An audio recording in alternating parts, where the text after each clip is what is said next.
नमस्कार। आज हम गुरु वक्री हो तो क्या रिजल्ट देते हैं उस पर चर्चा करेंगे। है जब पृथ्वी सूर्य का चक्कर लगाते हुए गुरु ग्रह के करीब से गुजरती है तो पृथ्वी की गति बृहस्पति से अधिक होती है। इस कारण पृथ्वी से देखने से लगता है कि जुपिटर पीछे की ओर जा रहे हैं, यानी अपनी सामान्य गति से उल्टी दिशा में चलते हुए प्रतीत होते हैं। वक्री ग्रह अपना पूरा प्रयास लगाता है कि वह आपको उस भाव के रिजल्ट दे, चाहे वह अच्छे हों या बुरे।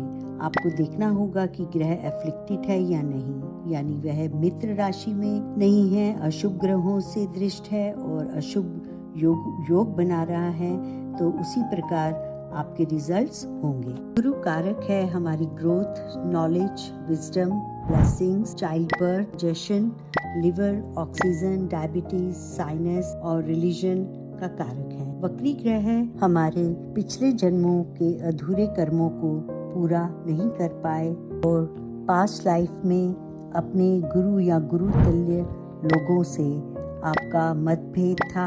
जो भी आपका पास्ट लाइफ का कर्मा आपका पेंडिंग है, उसी को वक्री ग्रह इस जन्म में एक्स्ट्रा एफर्ट से उसे पूरा करवाने आता है। अक्सर वक्री गुरु देरी से फल देता है, लेकिन गहरा ज्ञान और अलग सोच देता है। ऐसे लोग मानवता के बारे में ज्यादा विचार करते हैं, हमेशा नैतिकता, वैल्यूज की खोज में लगे रहते हैं, सत्य और गहराई की तलाश में रहते हैं। जिन चीजों पर लोगों का ध्यान केंद्रित नहीं होता, उन पर ध्यान केंद्रित करते हैं, हमेशा आउट ऑफ द बॉक्स सोचते हैं। यह लोग जल्दी ट्रस्ट नहीं करते और रूट तक जाते हैं, अंधविश्वास को नहीं मानते। रेट्रोहोनिक्स में इन्हें लगता है कि इन्हें सब पता है और किसी की एडवाइस फॉलो नहीं करते। इन्हें गुरु और मेंटोर सही वक्त पे नहीं मिलते, की वजह से इन्हें सही दिशा और मार्गदर्शन में कठिनाई आती है। मन में असंतोष और घर से दूरी दे सकता है। ये लोग ब्रॉड माइंडेड होते हैं, अपने रास्ते खुद बनाते हैं, स्वतंत्रता से काम करना इन्हें पसंद होता है, इन्हें किसी की इंटरफेरेंस पसंद नहीं होती।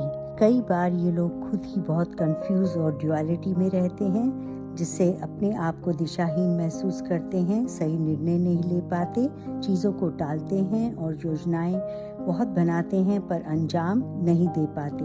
लोगों को सलाह बहुत देते हैं, ज़्यादा काइंड और हेल्पफुल होने के कारण इन्हें अर्ली एजेस में धोखा मिलता है और फिर इनमें मैच्योरिटी आती है। हमें हमेशा यह देखना होगा कि गुरु किस भाव में स्थित होकर वक्री हुए हैं। यदि पहले भाव में हुए हैं तो पहला भाव हमारी पर्सनालिटी का, हमारे रंग रूप, हमारे हेल्थ का है। सेकंड हमारी वेल्थ, फैमिली, फूड का है। थर्ड हमारे यंग सिबलिंग्स, हमारी स्किल्स का है। फोर्थ घर सुख, हमारे एसेट्स का है। फिफ्थ हमारी चिल्ड्रन, हमारे लव, रोमांस का है। सिक्स्थ हमारे रोग, ऋण, रिपू। सेवेंथ हमारी जॉब का, day to day activity, spouse, partnership का है। एट हमारे पार्टनर की सेविंग्स का है, हिडन चीजों का, इन लॉस का है। नाइन्थ हमारी एजुकेशन, फादर, धर्म का है। टेंथ हमारी प्रमोशंस, कर्म, हमारे कैरियर का है, हमारे घुटनों से संबंधित है।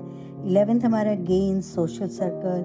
12th हमारे लॉसेस और श्रेय सुख का, फॉरेन सेटलमेंट का होता है। इसी तरह हमें हर भाव के कारक तत्वों को समझकर गुरु वक्री के परिणामों को देखना। जुपिटर एक शुभ ग्रह है, यदि इन्हें वक्त रहते योग्य गुरु मिल जाए तो ऐसे व्यक्ति आध्यात्मिक और आंतरिक ज्ञान का प्रयोग करके अध्यात्म से जुड़ जाते हैं, तो बहुत उच्च स्तर के गुरु, मेंटोर, मार्गदर्शक, फिलोसफर, एस्ट्रोलॉजर, रिस्पेक्टफुल प्रोफेसर और मोक्ष मार्ग की ओर भी इनका झुकाव होता है। कई बार रेट्रो होने से योग भंग हो जाते हैं और ग्रह पिछले भाव का रिजल्ट देता है, जिससे कि रिजल्ट्स में परिवर्तन आते हैं।